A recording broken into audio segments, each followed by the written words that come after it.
उत्तराध्ययन के अध्याय 27 खलुंकिंजम यानी खलुंकीय में अविनीत की उद्दंडता का चित्रण किया गया है। इसके 17 श्लोकों का हिंदी अनुवाद इस तरह है। एक गर्ग गोत्रीय मुनि हुआ। वह स्थविर, गणधर और शास्त्र विशारद था।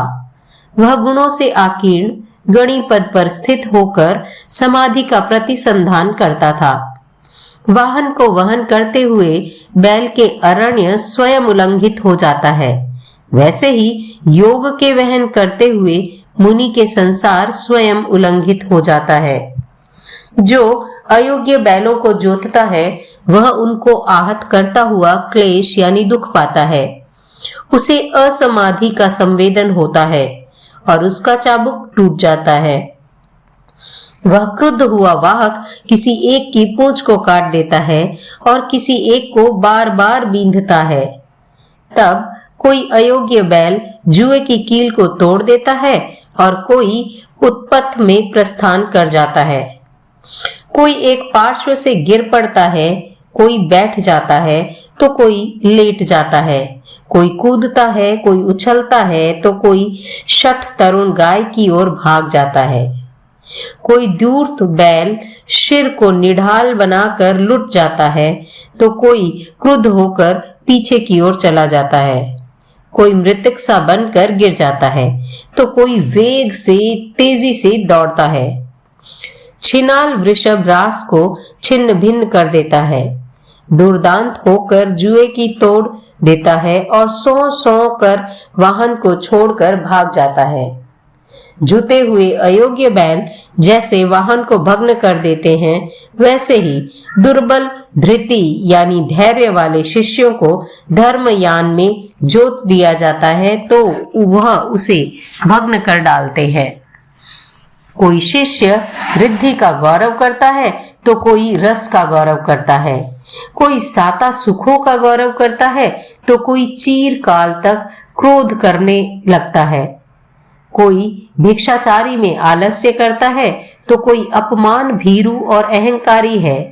किसी को गुरु हेतुओं व कारणों द्वारा अनुशासित करते हैं, तब वह बीच में बोल उठता है, मन में द्वेष ही प्रकट करता है और बार बार आचार्य के वचनों के प्रतिकूल आचरण करता है। गुरु प्रयोजनवश किसी श्राविका से कोई वस्तु लाने को कहे तब वह कहता है, वह मुझे नहीं जानती, वह मुझे नहीं देगी, मैं जानता हूं वह घर से बाहर गई होगी। इस कार्य के लिए मैं ही क्यों, कोई दूसरा साधु चला जाए। किसी कार्य के लिए उन्हें भेजा जाता है और वे कार्य बिना किए ही लौट आते हैं। पूछने पर कहते हैं, उस कार्य के लिए आपने हमसे कब कहा था। वे चारों ओर घूमते हैं किंतु गुरु के पास नहीं बैठते। कभी गुरु का कहा कोई काम नहीं करते तो कभी गुरु का कहा कोई काम करते हैं तो उसे राजा की बेगार की भांति मानते हुए मुंह पर भ्रकुटी तान लेते हैं, मुंह को मचोट लेते हैं। आचार्य सोचते हैं मैंने इन्हें पढ़ाया, संग्रहित यानी कि दीक्षित किया, भक्तपान से पोषित किया, किंतु कुछ योग्य बनने पर वे वैसे ही बन गए हैं जैसे पंख आने पर हंस विभिन्न दिशाओं में प्रक्रमण कर जाते हैं, दूर दूर उड़ जाते हैं। कुशिष्यों द्वारा खिन्न होकर सारथी यानी आचार्य सोचते हैं, इन दुष्ट शिष्यों से मुझे क्या, इनके संसर्ग से मेरी आत्मा अवसन्न व्याकुल होती है। जैसे मेरे शिष्य हैं वैसे ही गली गर्दभ होते हैं। इन गली गर्दभों को छोड़कर गर्गाचार्य ने दृढ़ता के साथ तपा मार्ग को अंगीकार किया। वह मृदु और मार्दव से संपन्न, गंभीर और सुसमाहित, महात्माशील संपन्न होकर पृथ्वी पर विचरने लगा। ऐसा मैं कहता हूं।